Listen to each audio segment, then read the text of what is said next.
Fake voice present couple of mirror. अध्याय 42। चंद्रमा सुंदर है ना।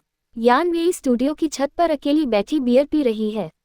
उसके बगल में टेबल पर पहले से ही 2 खाली बोतलें रखी हुई हैं। जैसे ही वह तीसरी बोतल अपने होठों तक लाती है, जुयुई उसके पीछे से आती है और उसके हाथ से बोतल छीन लेती है।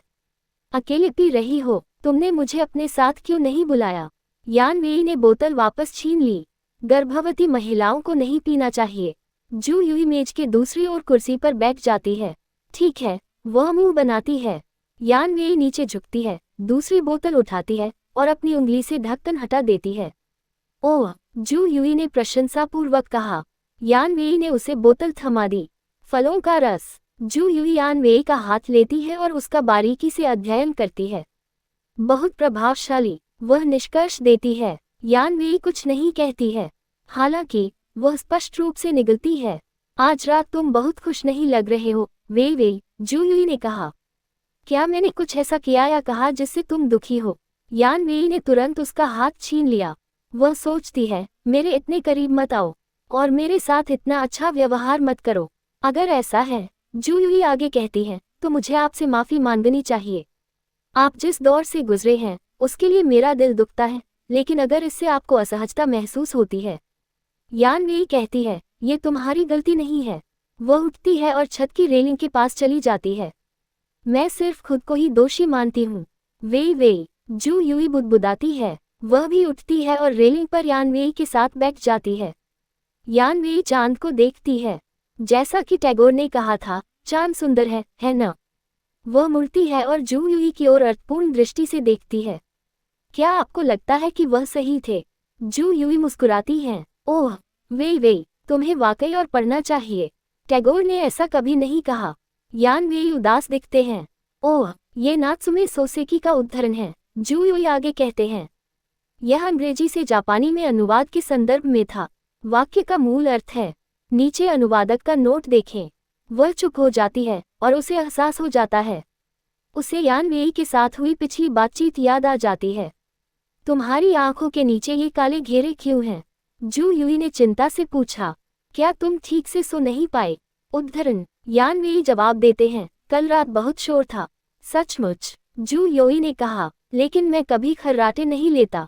यान वेई ने कहा, ये तुम नहीं थे, यह मेरी दिल की धड़कन थी। यान वेई उसे गौर से देख रहा है। यह क्या है? बहुत देर हो चुकी है और मैं थोड़ा थका हुआ हूँ, जुयुई ने कहा। मैं तुम्हें ये सब किसी और दिन समझाऊंगा। यान वेई कहती है, आप शायद सही कह रही हैं। गर्भवती महिलाओं को पर्याप्त नींद की जरूरत होती है। आपको वापस बिस्तर पर चले जाना चाहिए। जुयुई वापस अंदर जाने लगती है, फिर वह मुड़कर यान वेई की ओर देखती है। क्या तुम नहीं आ रहे हो? यान वेई कहती है, मैं कुछ समय के लिए अकेला रहना चाहती हूँ। जुयुई बिस्तर पर वापस आ जाती है, लेकिन उसे नींद नहीं आती। वह करवटें बदलती रहती है। क्या वह वास्तव में नहीं समझ पाई कि मैं अभी क्या कहना चाह रही थी? जुयुई आश्चर्य से पूछती है। या शायद बाहर छत पर यान वेई भी सोच रही थी, क्या उसे वाकई बहुत थकान महसूस हो रही थी? या शायद वे दोनों एक साथ बिताए कई पलों को याद करते हैं। लेकिन जब मैं उन सभी चीज़ों के बारे में सोचता हूँ जो हमने मिलने के बाद साथ में झेली हैं, वे एक साथ सोचते हैं, ये सब क्या ये वाकई सिर्फ दोस्ती है? जुयुई अचानक अपनी आंखें खोलती है और बिस्तर पर बैठ जाती है। या शायद इसे दोस्ती कहना सिर्फ एक तरह की मानसिक जड़ता है, एक तरह का आत्मधोखा, वह सोचती है। अपनी भावनाओं को शिष्टाचार के पर्दे में छिपाना, ताकि मैं सुरक्षित महसूस करूं। लेकिन एक आधुनिक महिला के रूप में मुझे इस बात पर परेशान होने की जरूरत नहीं है कि मेरी भावनाएं समाज की अपेक्षाओं के अनुरूप हैं या नहीं। वह बिस्तर से उठती है और दरवाजे की ओर बढ़ती है। मुझे बस अपने दिल की बात सुननी है। दरवाजे पर वह झिझकती है। रुको, क्या होगा अगर वह मेरी भावनाओं को साझा नहीं करती? क्या होगा अगर वह वास्तव में समझ नहीं पाई कि मैं किस बारे में बात कर रहा था? तभी दरवाजा खुलता है और जुयुई के चेहरे पर चोट लगती है। वह अपना माथा पकड़ते हुए चिल्लाती है, आउच! तुम वापस आ गए? जुयुई ने पूछा। जैसे ही यान वेई ने पूछा, तुम अभी भी जाग रहे हो? जुयुई कहती है, मैं अभी बाथरूम जाने के लिए उठी थी। यान वेई ने कहा, ओह, आगे बढ़ो। जुयुई के पीछे दरवाजा बंद हो जाता है। वे दरवाजे के दोनों ओर चुपचाप खड़े रहते हैं। इस बीच पुलिस स्टेशन में चेन योंग एक टपकता हुआ सूटकेस जियान बिन के कार्यालय में ले जा रहा है। बॉस, कई दिनों की कड़ी मेहनत के बाद मछुआरों ने आखिरकार इसे खींच लिया। अद्भुत, जियान बिन उत्साह से कहता है जब चेन योंग सूटकेस उसकी मेज पर रखता है। चेन योंग, मेरे लिए एक लोहादन ढूंढो, वह आदेश देता है। हाँ, चेन योंग ने कहा। वे लोहे की छड़ से ताला खोलते हैं। जियान बिन सूटकेस का ढक्कन उठाता है। अंदर राइफल है। मुझे पता था, जियान बिन ने कहा। तारानकन तारानकन तारानकन, कृपया मूल मैन हुआ यहाँ देखें। अनुवादक का नोट, चांद सुंदर है न? ये वाक्यांश जापानी उपन्यासकार नत्सुमे सोसेकी 18671916 को दिया गया है। अपने शिक्षण वर्षों के दौरान उन्होंने कथित तौर पर एक छात्र को अंग्रेजी वाक्यांश आई लव यू का अनुवाद उसके शाब्दिक और सीधे जापानी समकक्ष में अजीब तरीके से करते हुए सुना था। इस विवरण के अनुसार सोसेकी को विश्वास था कि यह सीधा अनुवाद जापानी संवेदनशीलता के विपरीत था, इसलिए उन्होंने एक अधिक सूक्ष्म अनुवाद प्रस्तुत किया जिसका नाम था चांद सुंदर है न? अध्याय 43, राशोमोन फुट सूटकेस। मुझे पता था, जियान बिन ने सूटकेस में रखी राइफल की ओर देखते हुए कहा। उसे याद आता है कि शू युई ने उसे कैफे में क्या बताया था। इसके अलावा जब झो हेन कुछ दिन पहले मुझे तलाक के कागजात देने स्टूडियो में आया था तो वह एक सूटकेस पीछे छोड़ गया था। मैं उसे वापस करने गया, लेकिन इस प्रक्रिया में मुझे पता चला कि वह एजेंट बाई के साथ साजिश कर रहा था। एजेंट बाई ने पहले मुझे नशीला पदार्थ देकर और जिस कार में मैं था उसे झील में चलाकर मुझे मारने की कोशिश की थी। वह वही था जिसने दूसरे दिन पुल पर जी येफान को गोली मारने की कोशिश की थी। जू युई ने संयोग से बताया कि झो हेंग ही वह व्यक्ति था जिसने स्टूडियो में सूटकेस छोड़ा था। वह सोचता है, लेकिन भले ही झो हेंग के पास झांग वान को मारने का कोई मकसद था, लेकिन एजेंट बाइक जिसे उसने काम पर रखा था वह उस रहस्यमय व्यक्ति जैसा नहीं दिखता जिसके साथ मैंने उस रात मारपीट की थी। क्या जू युई ने सूटकेस के बारे में मुझसे जानबूझकर झूठ बोला, जबकि यह एक गुजरती हुई टिप्पणी की तरह लग रहा था? वह सोचता है, अगर ऐसा है तो वह वाकई एक भयानक इंसान है। वह सूटकेस उठाता है और अपने कार्यालय से बाहर निकल जाता है। अगर मैं इस मामले की तह तक जाना चाहता हूं, तो मुझे झो हेंग से पूछताछ करके ये देखना चाहिए कि वह किस तरह से प्रतिक्रिया करता है। झो हेंग जेल में है। जियान बिन उसकी कोठरी के सामने रुकता है। क्या आपने ये सूटकेस पहले देखा है, मिस्टर झो? झो हेंग ने ऊपर देखा। इससे तुम्हारा क्या मतलब है? तुम इसे यहाँ क्यों लाए हो? जियान बिन ने कहा, ऐसा लगता है कि आपने इसे पहले भी देखा है। क्या आपको अभी भी याद है कि सूटकेस के अंदर क्या है? इससे तुम्हारा क्या लेना देना है? झो हेंग ने पूछा। मुझे जेल से छुड़ाने के तरीके सोचने के बजाय तुम मेरे बारे में और गपशप ढूंढने की कोशिश कर रहे हो। तुम किस तरह के जासूस हो, मिस्टर झो? इस बार तो आपके परिवार की हैसियत भी आपको जेल की सजा से नहीं बचा सकती, जियान बिन ने उनसे कहा। जहां तक चू हुईजी की हत्या का सवाल है, आपके खिलाफ सबूत निर्विवाद है। आपकी सजा लगभग तय है। इस सूटकेस में वो राइफल है जिसका इस्तेमाल झांग वान को मारने के लिए किया गया था, उन्होंने आगे कहा। इसलिए मैं आपको सलाह दूंगा कि आप कुछ भी कहने से पहले अच्छी तरह सोच लें। झो हेंग उछल पड़ा और अपनी कोठरी की सलाखों को पकड़ लिया। तुमने क्या कहा? एक राइफल? कौन सी राइफल? मैंने झांग वान को नहीं मारा, जियान बिन ने कहा। तो फिर मुझे इस सूटकेस के बारे में सब कुछ बताओ जो तुम जानते हो। झो हेंग बताते हैं, जब मैं तलाक के कागजात पर हस्ताक्षर करने स्टूडियो गया था तो मैं सूटकेस अपने साथ ले गया था। मैंने इसे जू युई के लिए वहीं छोड़ दिया था। मैंने इसमें पैसे, गहने और हमारी कुछ पुरानी तस्वीरें भर दी थीं। मुझे उम्मीद थी कि एक बार जब वह सूटकेस खोलेगी तो वह उसके प्रति मेरी भावनाओं को समझ जाएगी।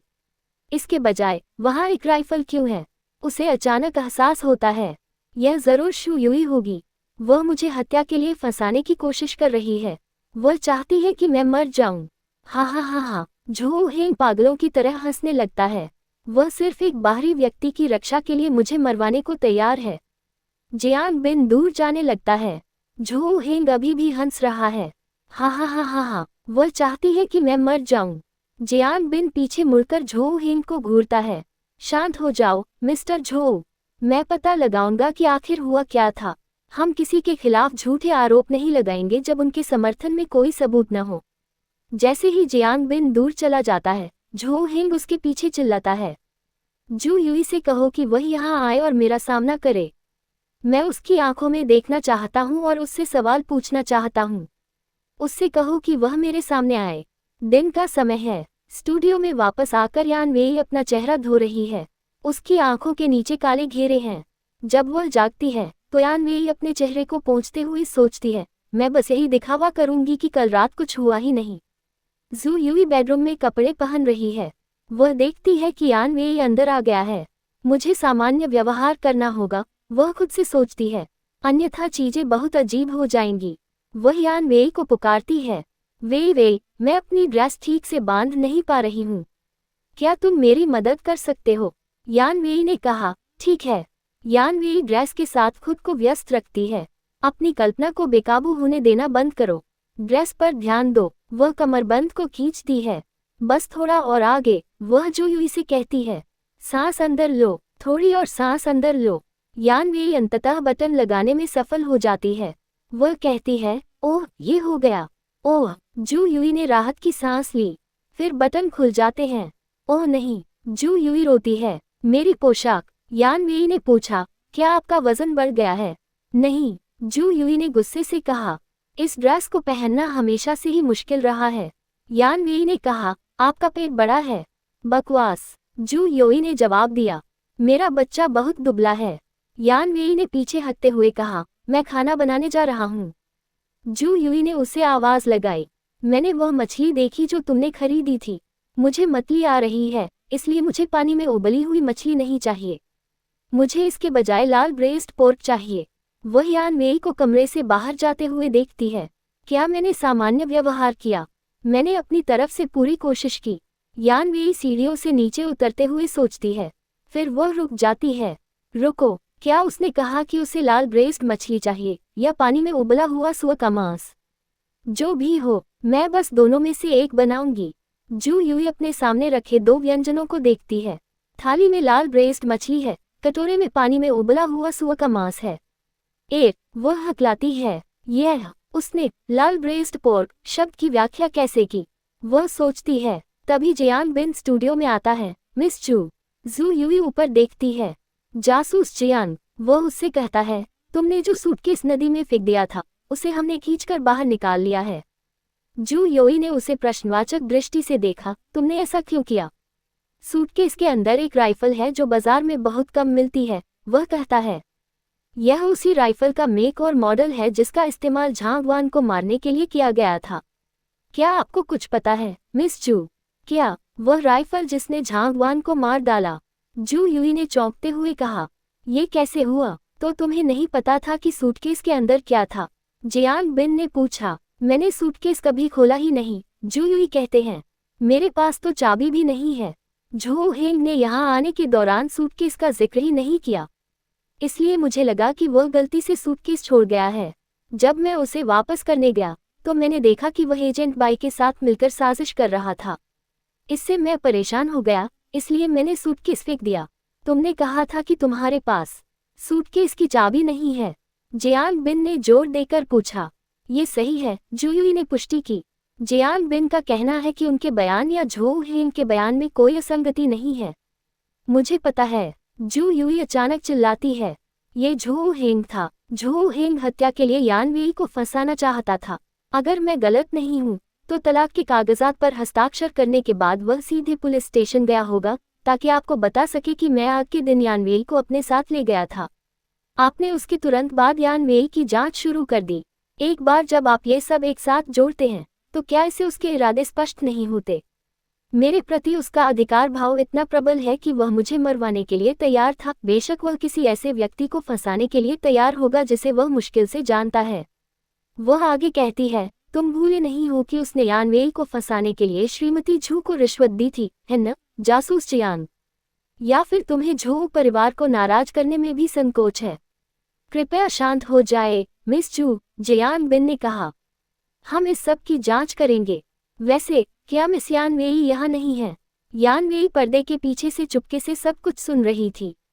उसने मेरे लिए ये सब किया। मेरी राइफल के बारे में अफसोस है, लेकिन अब जब उसने सारी नींव रख दी है तो मैं गेंद को गिराकर सब कुछ बर्बाद नहीं कर सकता, है न? यान वेई दोनों हाथों में एक एक थाली लेकर आती है। एक में लाल ब्रेस्ड पोर्क है, दूसरे में पानी में उबली हुई मछली। वह जियान बिन को बताती है, मैं रसोई में एक शव का विच्छेदन कर रही थी। क्या आप इसे आजमाना चाहेंगे, जासूस जियान? वह आगे कहती है, तारानकन तारानकन तारानकन, कृपया मूल मैन हुआ यहाँ देखें।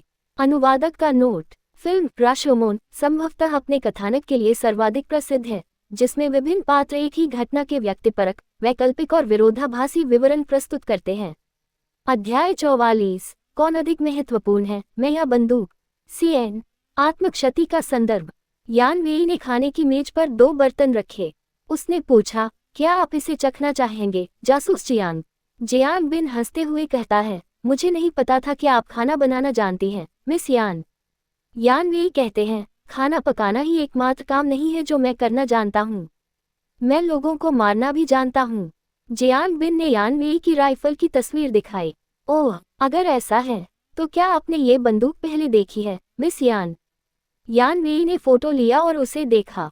हाँ, काफी देर तक जियांग बिन और जू यूई दोनों उसे घूरते रहे। फिर यान वेई ने तस्वीर वापस कर दी। उसने आगे कहा, एक पत्रिका में। वह स्थिर भाव से जियांग बिन की ओर देखती है। अगर आपको लगता है कि यह भी एक अपराध है, जासूस जियांग, तो आप मुझे फिर से गिरफ्तार करने के लिए स्वतंत्र हैं। जियांग बिन ने कहा कि वह किसी ऐसे व्यक्ति की तरह व्यवहार या बात नहीं कर रही है जिसे दोषी होने का एहसास हो। वास्तव में वह काफी नाराज लग रही है। क्या यह एक नाटक हो सकता है? तभी चेन योंग स्टूडियो में घुस आता है। बॉस, कुछ हुआ है, वह चिल्लाता है। झू हेंग ने अपनी कोठरी में रहते हुए अपनी कलाई काट ली।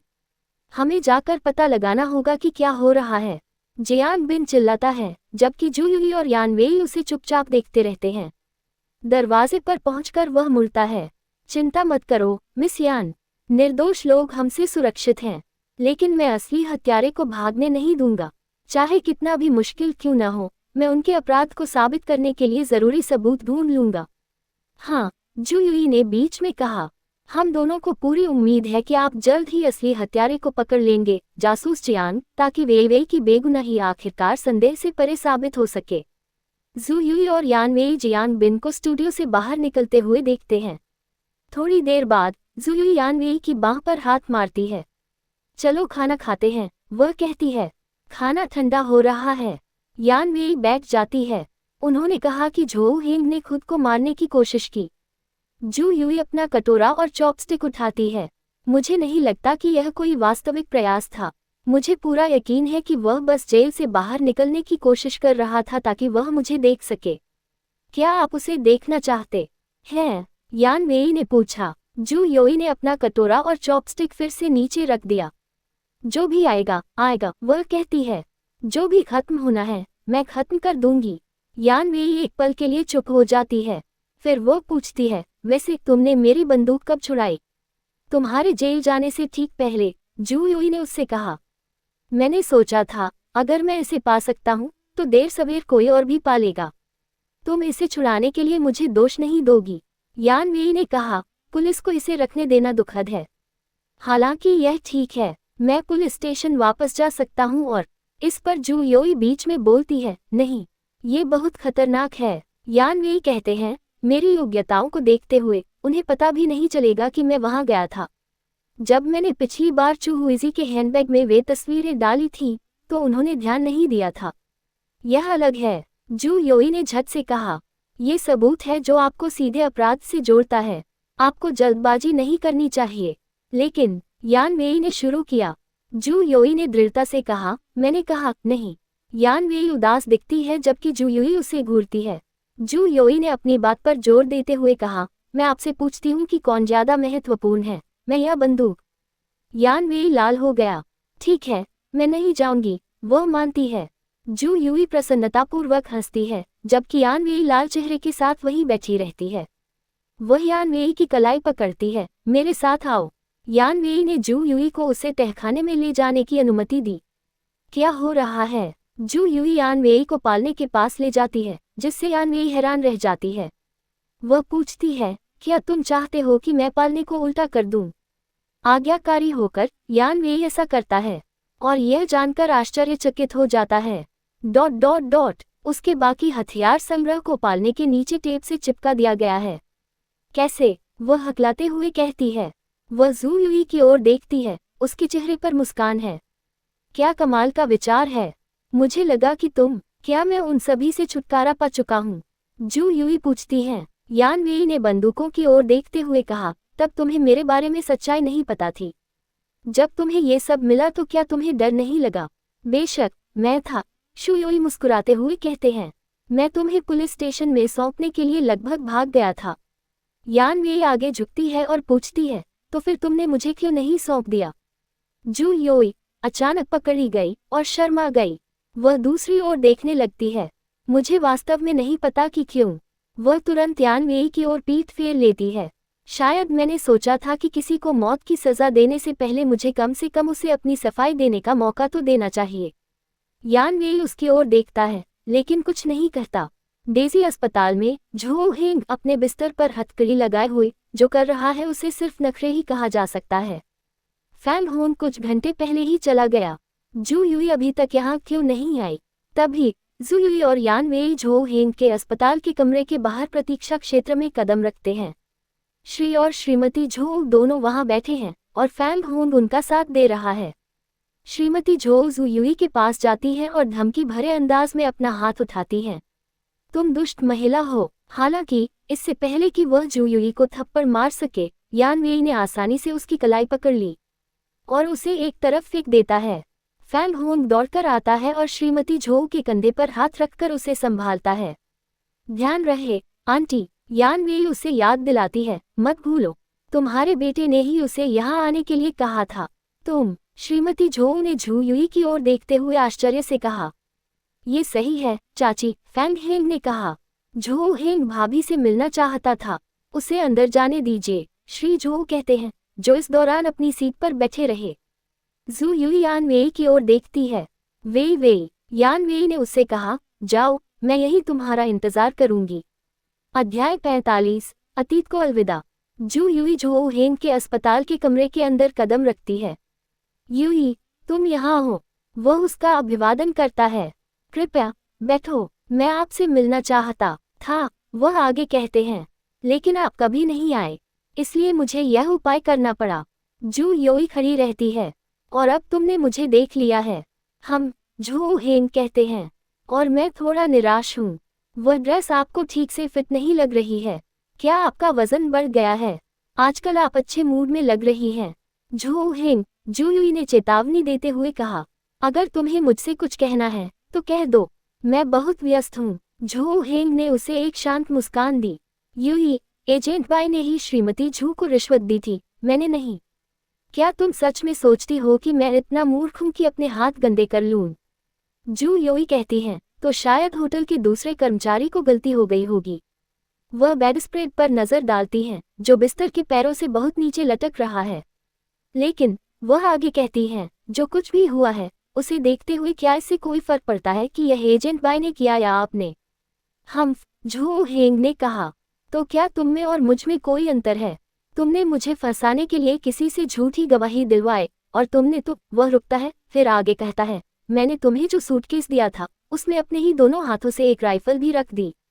क्या इसीलिए तुम मुझसे मिलना चाहते थे? झो हेंग, जू यूई पूछती है, हम दोनों ही इस कमरे में अकेले हैं। क्या तुम्हें सच में मेरे सामने झूठ बोलना और नाटक करना जारी रखना है जब तक कि इस कमरे में कोई और न हो और तुम ये सब किसी छिपे हुए मकसद से कर रहे हो? वह आगे कहती है, जियान बिन बिस्तर के नीचे छिपा हुआ है, नीचे लटकी चादर के कारण वह नजरों से ओझल है। इस कमरे में कोई और कैसे हो सकता है? झो हेंग ने झपट्टा मारा। जू यूई, तुम झूठ बोल रहे हो। हम दोनों अच्छी तरह जानते हैं कि कौन झूठ बोल रहा है, जू यूई ने जवाब दिया। जियान बिन बिस्तर के नीचे से उनकी बातें सुनते हुए सोचता है कि उनमें से प्रत्येक जो कह रहा है उसमें अभी भी कोई असंगति नहीं है। यूई, अब तक मुझे ये पता ही नहीं था कि तुम इस तरह की इंसान हो, झो हेंग ने जू यूई से कहा। यही तो मैं तुमसे कहना चाहती हूँ, झो हेंग, जू यूई ने जवाब दिया। मैं आज यहाँ इसलिए आई हूँ क्योंकि मैं चाहती थी कि तुम मुझे बताओ कि तुमने ऐसा क्यों किया। तुमने झांगवान के साथ मेरे साथ धोखा क्यों किया? तुमने जू हुईजी के साथ मेरे साथ धोखा क्यों किया? ये सब क्यों किया? क्यों पूछने की हिम्मत है तुम्हें? झो हेंग ने पूछा। फिर वह जोर से हंस पड़ा। तुम किसी गुंडे की तरह व्यवहार कर रहे हो, तुम लालची और नासमझ हो। वह बेडस्प्रेड के नीचे से तितलियां लगी एक हेयर क्लिप निकालता है। यूई, क्या तुम्हें ये याद है? जू यूई चौंक कर बोली, तुम्हें ये कैसे मिला? झू हेंग लगभग पागलों की तरह हेयर क्लिप को घूरता है। मुझे ये हमारी शादी के दिन तुम्हारे पर्स में मिला था, वह प्रेम चिन्ह जो जी इफान ने तुम्हें दिया था। ये कैसे संभव है? जू यूई ने पूछा। मैंने तुमसे शादी करने से पहले ही इसे फेंक दिया था। तुम झूठ बोल रही हो। झू हेंग चिल्लाता है और उस पर हेयर क्लिप फेंकता है।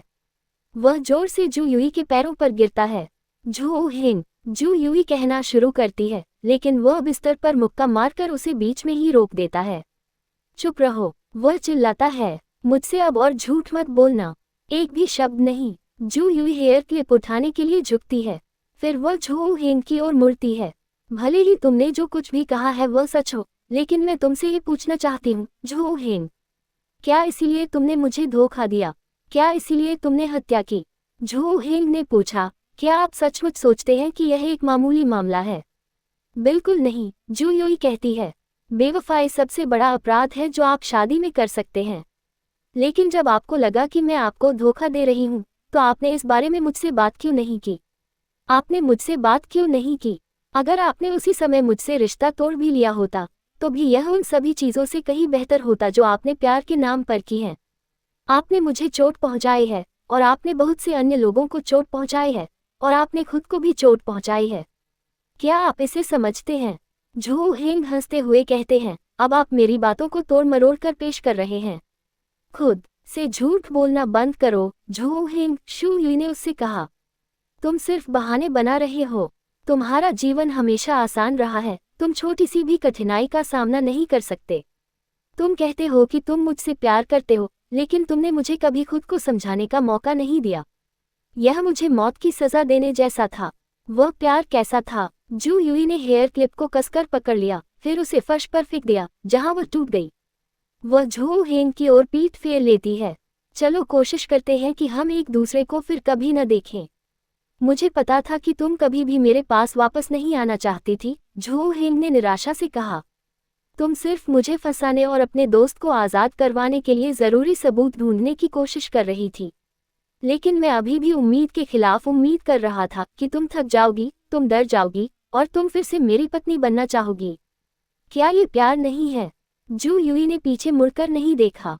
अभी भी बिस्तर के नीचे छुपकर जियांग बिन अंदर ही अंदर शिकायत कर रहा है, मैं यहाँ क्या कर रहा हूँ? जू यूई झोऊ हेंग के कमरे से बाहर निकलती है, और तुरंत श्रीमती झोऊ से उसका सामना होता है, जो चिल्लाती है, दफा हो जाओ। यान वेई ने श्रीमती झोऊ को चेतावनी भरी नज़र से देखा। जब वे अस्पताल से बाहर निकलते हैं, तो यान वेई पूछती है, कैसा रहा? जू यूई बीच में ही रुक जाती है, क्योंकि उसे अचानक एहसास होता है। वह चिल्लाती है, ये झांग वान था। वह कई साल पहले अस्पताल के कमरे में खुद को याद करती है। झांग वान उसके बिस्तर के पास बैठा है। मैंने हमेशा तुमसे कहा था कि जी यिफान अविश्वसनीय था, झांग वान जू यूई से कह रहा है। उसके पास सपने थे, लेकिन उनका क्या मूल्य था? क्या तुम सपने खा सकते हो? वह आगे कहती है, वैसे वे दो आदमी कौन थे जो तुम्हें अस्पताल लेकर आए थे? नर्स ने बताया कि वे कार से आए थे, वे काफी अमीर होंगे। जू यूई कहते हैं, मैं नहीं जानता कि वे कौन हैं। ये ठीक है, झांग वान ने कहा। क्यों ना मैं जाकर यह कूड़ादान खाली कर दूं, फिर रास्ते में तुम्हारे लिए कुछ लंच खरीद लूं। दलिया कैसा लगेगा? धन्यवाद, एवान, जू यूई ने कहा। झांग वान जू यूई के बिस्तर के पास कूड़ेदान में हाथ डालता है और तितली हेयर क्लिप निकालता है। क्या तुम्हें सच में यह अब और नहीं चाहिए? वह उसे ऊपर उठाते हुए पूछती है। मम, जू यूई ने कहा। झांग वान कहते हैं, ये बात तो समझ में आती है। अब आप उस आदमी को भी नहीं चाहते जिसने आपको ये दिया था, आप इसे क्यों रखना चाहेंगे? आराम करने की कोशिश करें, मैं जल्द ही वापस आ जाऊंगा। जैसे ही वह जू यूई के अस्पताल के कमरे से बाहर निकलती है, झांग वान हेयर क्लिप अपनी जेब में रख लेता है। वर्तमान में वापस आकर शू यूई ने निष्कर्ष निकाला, झांग वान ने मुझे फंसाने के लिए हेयर क्लिप का इस्तेमाल किया। यान वेई अस्पताल की ओर देखती है। वह पूछती है, क्या तुम वापस अंदर जाना चाहते हो? जू यूई ने अपना सिर हिलाया। भूल जाओ, वैसे भी वह मुझ पर कभी विश्वास नहीं करेगा। वह यान वेई का हाथ पकड़ लेती है। वह यान वेई से कहती है, मुझे समझ आ गया है कि मुझे क्या करना चाहिए और मैंने वह सब खत्म कर दिया है जो मुझे करना चाहिए था। अतीत पर सोचने के बजाय आइए इसका इस्तेमाल भविष्य को संवारने में करें।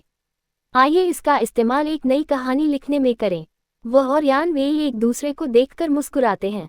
ईर्ष्या, झूठ, संदेह और विश्वासघात से भरे एक रिश्ते की कहानी। कैसे ये टूट गया और खत्म हो गया, और कैसे इसने मुक्ति और एक नई आशा का मार्ग प्रशस्त किया। अध्याय 46। पर्दा उठाना। झू हेंग फर्श पर टूटे हुए तितली हेयर क्लिप को निराश भाव से देखता है। फिर वह हंसने लगता है।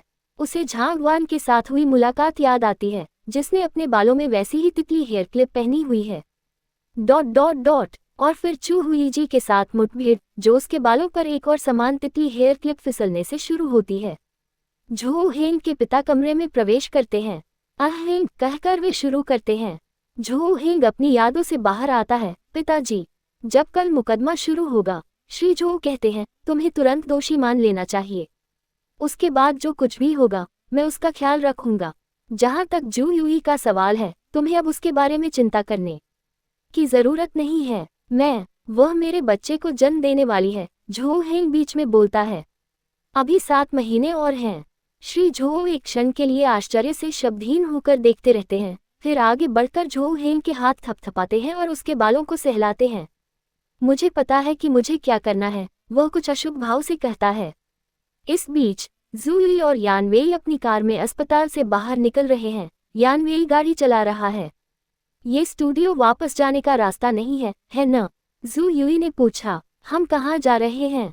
यान वेई पूछते हैं। क्या आपने नहीं कहा था कि आप अपनी अगली किताब लिखना शुरू करना चाहते हैं? हाँ, जू यूई ने आश्चर्य से कहा। इसके बारे में क्या? यान वेई आगे कहती हैं। क्या आपने ये भी नहीं कहा था कि अमेरिकियों ने कुछ अद्भुत नए टाइपराइटर बनाए हैं? हाँ, जू यूई ने फिर कहा। इसके बारे में क्या? हम एक खरीदने के लिए डिपार्टमेंटल स्टोर जा रहे हैं, यान वेई ने घोषणा की। तुम मजाक कर रहे हो? जू यूई ने कहा। मेरे पास कोई पैसा नहीं बचा है। यान वेई की एकमात्र प्रतिक्रिया एक्सीलेटर को दबाना है। यान वेई ने कहा, मैं इसे आपके लिए खरीदूंगा। तुम इसे खरीदोगे? किस पैसे से? जू यूई ने पूछा। क्या तुम्हें पता है कि इसकी कीमत कितनी है? कृपया खिलवाड़ करना बंद करो। चलो घर चलते हैं। डिपार्टमेंटल स्टोर पर जू यूई अपनी आंखें टाइपराइटर से हटा नहीं पाती। क्या आप कीमत थोड़ी कम नहीं कर सकते? वह सेल्समैन से पूछती है। मुझे खेद है, मिस, सेल्समैन ने कहा। ये हमारी सबसे कम कीमत है। आप जानते हैं कि विदेशी सामान हमेशा महंगा होता है। आप कुछ अन्य टाइपराइटर क्यों नहीं देखती? जू यूई उदास दिख रही है। उसके हाथ टाइपराइटर पर टिके हुए हैं। यान वेई ने कहा, हम इसे ले लेंगे। इसे पूरा कर लें। बेशक, सेल्समैन खुश होकर बोला। बस 1 मिनट, ये बहुत महंगा है। जू यूई ने कहा। वह यान वेई का हाथ पकड़ती है और उसे बाहर की ओर ले जाती है। चलो भागते हैं, इससे पहले कि वे हमसे पैसे मांगे। यान वेई ने उसे पीछे खींच लिया। हमें भागने की क्या जरूरत है? वह नकदी की एक बड़ी गड्डी दिखाती है। मैंने कहा था कि मैं इसे तुम्हारे लिए खरीदूंगी। जू यूई स्तब्ध होकर चुपचाप उसे देखती रहती है। जैसे ही वे दोनों डिपार्टमेंटल स्टोर से दूर जाते हैं, जू यूई चिंतित नजर से टाइपराइटर वाले बॉक्स पर डालती है। वह शुरू करती है। उच्च ब्याज वाले ऋण खतरनाक हो सकते हैं। किसने कहा कि मैंने ऊंची ब्याज दर पर ऋण लिया है? यान वेई ने झल्लाकर पूछा। ओह, जू यूई ने कहा। तो क्या आपको किसी तरह की विरासत मिली? यान वेई को अपनी एक याद आती है, जिसमें वह युद्ध के मैदान के बीच में खड़ी है, अन्य सैनिकों की लाशों से घिरी एक अकेली जीवित व्यक्ति। कुछ ऐसा ही वह जू यूई से कहती है। मुझे भी ऐसा ही लगा। जू यूई ने स्टूडियो के पास पहुंचते हुए कहा। स्टूडियो एक अंत्येष्टिकर्ता के स्टूडियो जितना शांत है। आप ऐसा कैसे कर सकते हैं? यान वेई स्टूडियो के बाहर कार रोकती हैं। वे गंभीरता से कहती है, एक बार जब मैं व्यवसाय को गंभीरता से लेना शुरू कर दूंगी, तो मेरे पास बहुत सारे ग्राहक होंगे। जू यूई ने मुस्कुराते हुए कहा। यान वेई ने कहा, तुमने अपने अतीत को अलविदा कह दिया है। मुझे भी एक नई शुरुआत करनी चाहिए। जू यूई कार से बाहर निकलती है और टाइपराइटर वाला बक्सा उठाती है। उसे संघर्ष करते हुए देखा जा सकता है। तुम क्या कर रहे हो? यान वेई ने पूछा। हिलना मत। वह जू यूई से डिब्बा छीन लेती है, जो विरोध करता है। तुम्हें ऐसा नहीं करना चाहिए। वह मुझे वापस दे दो।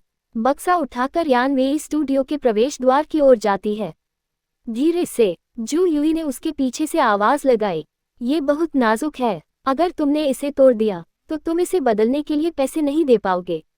हो, क्या मैं ही वह व्यक्ति नहीं था जिसने इसे सबसे पहले खरीदा था? यान वेई आश्चर्य से पूछती है। वह स्टूडियो के सामने के दरवाजे के पास रुकती है। दरवाज़ा खोलो, वह जू यूई से कहती है। क्या तुम चाहते हो कि मैं तब तक यहीं खड़ी रहूं जब तक मेरे हाथ गिर न जाएं? ठीक है, ठीक है, जू यूई ने जल्दी से उसके पास आते हुए कहा। उस शाम बाद में जू यूई टाइपराइटर के सामने बैठी खुशी से कुंजियों पर टैप कर रही थी। यान वेई कटी हुई सामग्री का कटोरा लेकर उसे देख रहा है। उसे ये सब इतना पसंद है।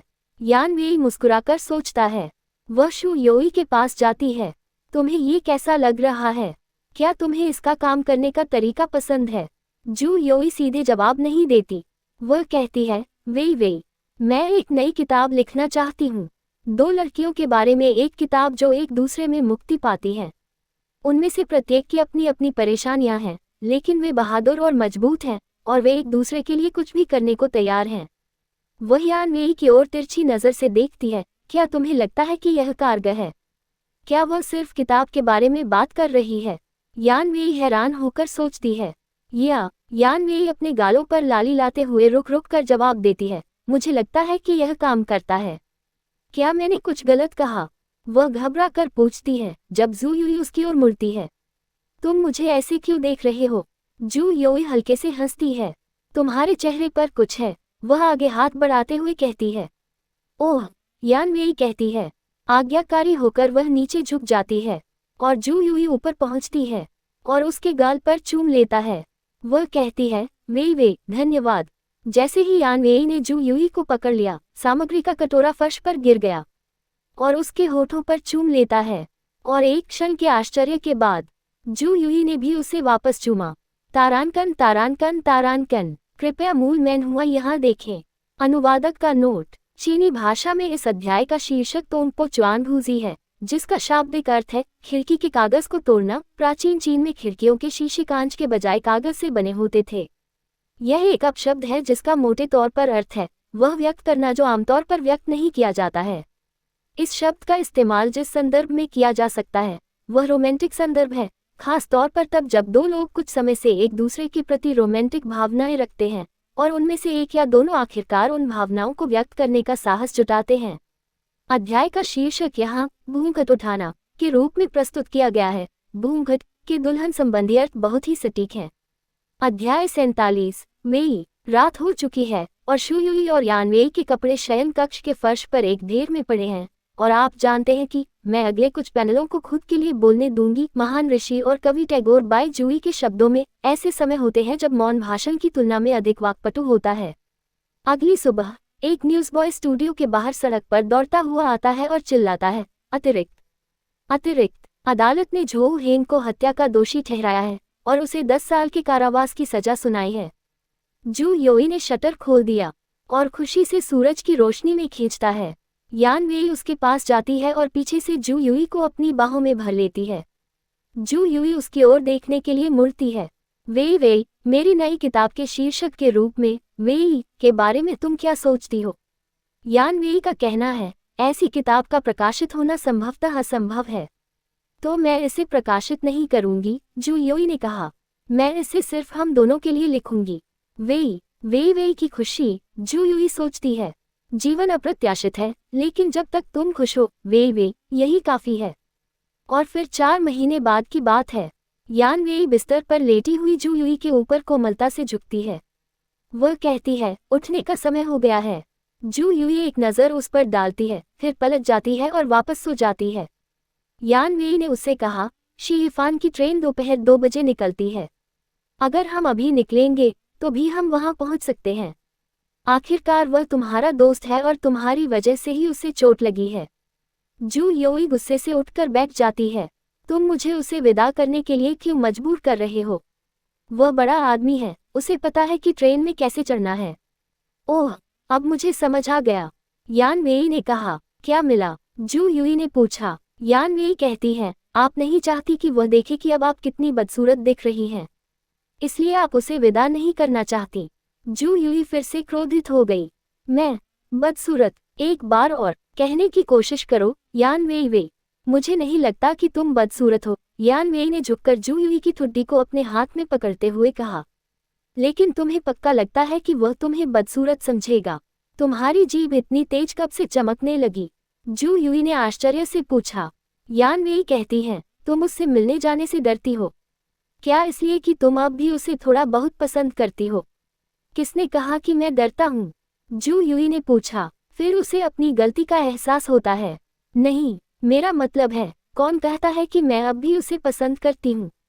वह बिस्तर से उठते हुए पूछती है। यान वेई ने जू यूई को दरवाजे से बाहर धकेल दिया। तुम्हारे पास मेकअप करने का समय नहीं है। ये तो बहुत ज्यादा है, यान वेई। जू यूई ने विरोध जताया। तुम्हें पता है कि मैंने दूध देने वाले लड़के जियाओ पैंग को देखने के लिए भी मेकअप किया था। जू यूई अभी भी विरोध कर रही है, जबकि वे गाड़ी चला रहे हैं। ठीक है, मैं मेकअप नहीं लगाऊंगी, लेकिन क्या आप कम से कम मुझे अपना चेहरा धोने देंगे? रेलवे स्टेशन पर जी इरफान अपने सहकर्मियों को अलविदा कह रहा है। सभी सभाएं समाप्त होनी चाहिए। चलो यही अलविदा कहते हैं। उनके एक सहकर्मी ने मजाक में कहा, हमें ऐसा करना ही होगा। अगर हम और आगे गए तो हम भी तुम्हारे साथ बेइजिंग में पहुंच जाएंगे। दूसरे सहकर्मी ने कहा, मुझे उम्मीद नहीं थी कि शंघाई की आपकी यात्रा इतनी दुर्भाग्यपूर्ण होगी। आप बहुत भाग्यशाली हैं कि आप गंभीर नुकसान से बच गए। पहला सहकर्मी कहता है, मुझे यकीन है कि भविष्य में तुम्हारे लिए अच्छी चीजें इंतजार कर रही होंगी। तुम्हारे जैसे प्रतिभाशाली व्यक्ति को छोटे मोटे बदमाशों द्वारा कैसे नीचा दिखाया जा सकता है, जबकि तुम्हें महान कार्य करने का मौका ही नहीं मिला है। जी इरफान विनम्रता से कहते हैं, मैं महत्वाकांक्षी नहीं हूँ। हम अनिश्चित समय में रह रहे हैं और मैं बस यही चाहता हूँ कि मुझे अपने देश के लिए कुछ उपयोगी करने का मौका मिले। आप बुद्धिमान हैं, मिस्टर जी, दूसरा सहकर्मी कहता है। जी इरफान की नज़र जू यूई और यान वेई पर पड़ती है जब वे प्लेटफॉर्म के पास पहुंचते हैं। वह चिल्लाता है, यूई। वह दौड़कर उसके पास जाता है। मुझे उम्मीद नहीं थी कि तुम मुझे विदा करने आओगी। अपनी यात्रा के दौरान सुरक्षित रहें, जू यूई ने उससे कहा। शरद ऋतु आने वाली है और बेइजिंग में मौसम ठंडा है, इसलिए कृपया अपने स्वास्थ्य का ख्याल रखें। महान कार्य करना अच्छा है, लेकिन जीवित रहना भी महत्वपूर्ण है। मुझे पता है, जी इरफान कहता है। वह जू यूई की ओर देखकर मुस्कुराता है जबकि यान वेई उस पर तीखी नजरें गड़ाए हुए है। जी इरफान ने ऐसा किया मानो वह जू यूई को गले लगाना चाहती हो। यान वेई अपनी इंद्रियों को हाई अलर्ट पर रखते हुए आगे बढ़ी और अंततः वह जी इरफान की बाहों में जू यूई की जगह ले लेती है। माफ कीजिए, उसने जी इरफान से कहा। वह गर्भवती है, यह उसके लिए बहुत आरामदायक नहीं होगा। जी इरफान घबरा कर हंसती है। ये तो समझ में आता है। हाँ, स्टेशन की घड़ी में 2 बजते हैं और जी इरफान अपनी जाने वाली ट्रेन की ओर बढ़ता है। यूई, कृपया अपना ख्याल रखना, वह उससे कहता है। अगर भविष्य में तुम्हें कोई परेशानी हो तो कृपया मुझे जरूर बताना। अपना ख्याल रखना, जू यूई ने उसे अलविदा कहते हुए कहा। जैसे ही जू यूई और यान वेई स्टेशन से बाहर निकले, जू यूई ने झपट्टा मारते हुए कहा, तुमने ये जानबूझकर किया? यान वेई ने पूछा। तुम चाहती थी कि वह मुझे इस तरह देखे ताकि वह मुझे हमेशा के लिए भूल जाए, है ना? जू यूई ने पूछा। यान वेई ने पूछा, तो क्या हुआ अगर मैंने ऐसा किया? अगर तुम अब भी उसे पसंद नहीं करती तो तुम्हें परवाह नहीं होती। जू यूई यान वेई की बाँह थाम लेती है और अपना सिर यान वेई के कंधे पर टिका देती है। देखो, तुम छोटी छोटी बातों पर ईर्ष्या करने लगते हो, वह डांटती है। मैं दुनिया में अकेली हूँ जो तुम्हें इस तरह से खुश करने को तैयार हूँ। वे दोनों मुस्कुराते हैं। जियांग बिन और चेन योंग उन्हें दूर से देख रहे हैं। चेन योंग कहते हैं, बॉस, हम पिछले कुछ महीनों से यान वेई पर नजर रख रहे हैं और हमें अभी तक कुछ भी संदिग्ध नहीं दिखा है। क्या किसी और ने झांग वान की हत्या की है? जियांग बिन ने माना, जहां तक मामले का सवाल है, हमने पिछले कुछ महीनों में निश्चित रूप से कुछ भी संदिग्ध नहीं देखा है। वह जू यूई और यान वेई की पीठ को देखता है, लेकिन उनके रिश्ते में कुछ अजीब बात है। अध्याय 48, समय से पहले प्रसव। यान वेई ने जू यूई की पीठ थपथपाई जबकि वह शौचालय में शोर मचाते हुए उल्टी कर रही थी। जू यूई ने यान वेई द्वारा दिया गया पानी का गिलास ले लिया। वे, उसने कहा, मुझे एहसास हुआ है। वह कुल्ला करने के लिए काफी देर रुकती है, फिर मुंह में पानी भरकर शौचालय में थूक देती है। वह कहती है, विवाह और बच्चे पैदा करना समाज द्वारा महिलाओं के साथ किए गए 2 सबसे बड़े धोखे हैं। यान वेई उसे उठने में मदद करती है। फर्श ठंडा है, वह जू यूई को याद दिलाती है। जू यूई चिल्लाती है, आह, मेरे पैर सुन्न हो गए हैं। इससे पहले कि जू यूई अपना संतुलन खो पाती, यान वेई ने उसे उठा लिया। वह कहती है, हिलना मत, मुझे जाने दो, तुम बहुत मजबूत हो। जू यूई ने मुस्कुराते हुए कहा, ऐसा लगता है कि तुम मुझे एक आदमी से भी ज्यादा आसानी से उठा रहे हो। बेशक, यान वेई ने प्रसन्नतापूर्वक कहा। फिर यान वेई ने कहा, हालांकि आपका वजन उस दिन से कहीं अधिक है जिस दिन आप झील में गिरे थे। ये सुनकर जू यूई एकदम भड़क जाती है। वह धमकी भरे अंदाज में कहती है, ये बात एक बार और कहो, यान वेई। मैं ये बात दोबारा नहीं कहूंगी। यान वेई चिल्लाती है और जू यूई को बेडरूम की ओर ले जाती है। यान वेई, तुम क्या कह रहे हो? जू यूई ने पूछा। मुझे नीचे उतारो। यान वेई ने जू यूई को बिस्तर पर लिटा दिया। ठीक है, उसने कहा, तुम बहुत हल्की हो और बच्चा भी। क्या ये ठीक रहेगा?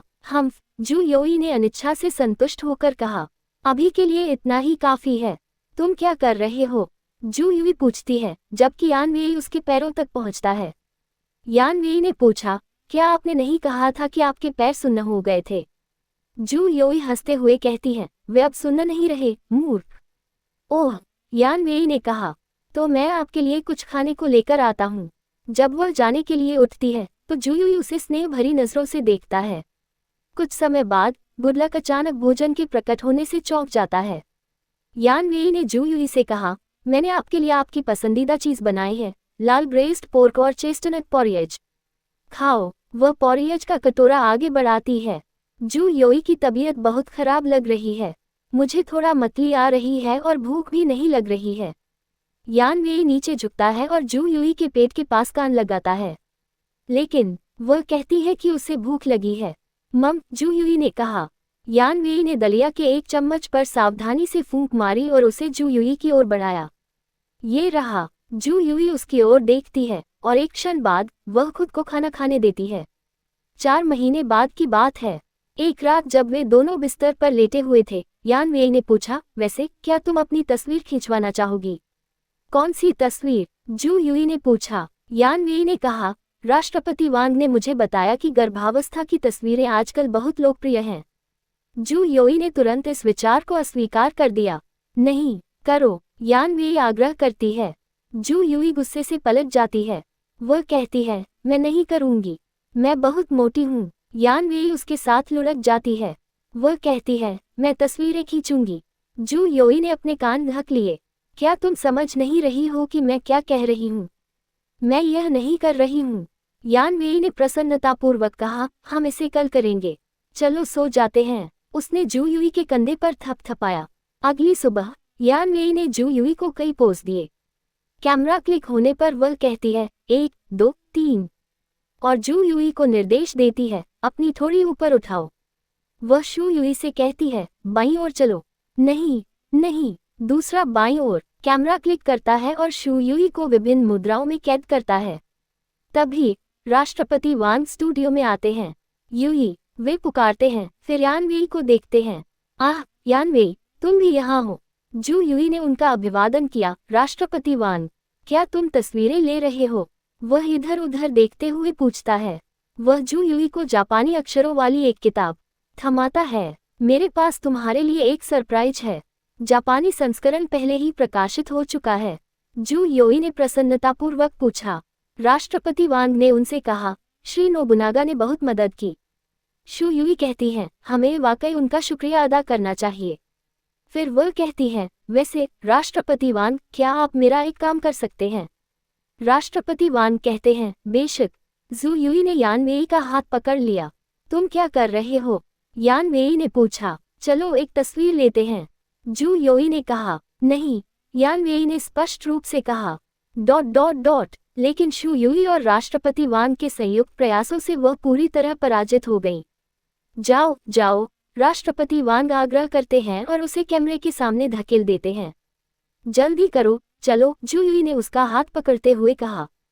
जब वे दोनों कैमरे के सामने खड़े होते हैं तो जू यूई यान वेई के बाल ठीक करती है। अपनी तरफ देखो, वह डांटती है, तुम बहुत जवान हो, लेकिन तुम एक बूढ़ी औरत की तरह कपड़े पहनती हो। कैमरा क्लिक होते ही वे दोनों अचानक ऊपर देखने लगते हैं। क्या ये सही बटन है? राष्ट्रपति वांग कैमरे से उलझते हुए पूछते हैं। फिर उन्हें एहसास होता है कि उनके पास पहले से ही जवाब है। हाँ हाँ हाँ। जू यूई ने किताब यान वेई की ओर बढ़ा दी। इसे पकड़ो। फिर उसने कहा, हम तैयार हैं।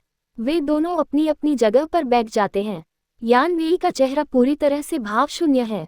राष्ट्रपति वांग पूछते हैं, यान वेई, क्या तुम मुस्कुरा सकती हो? जू यूई यान वेई का हाथ पकड़ती है और कहती है, मुस्कुराओ। और यान वेई ऐसा करती है। अच्छा, राष्ट्रपति वांग ने सहमति जताते हुए कहा, मुस्कुराते रहो। हाँ, ऐसे ही, मुस्कुराते रहो। 1 2 3। कैमरा क्लिक करता है और उस पल को अमर बना देता है। और फिर जू यूई ने अपना पेट पकड़ लिया। आह, क्या बात है? यान वेई ने उत्सुकता से पूछा। जू यूई के पैरों से तरल पदार्थ टपक रहा है। वह कहती है, मुझे लगता है कि मुझे प्रसव पीड़ा होने वाली है। अगला वीडियो अंतिम वीडियो होगा।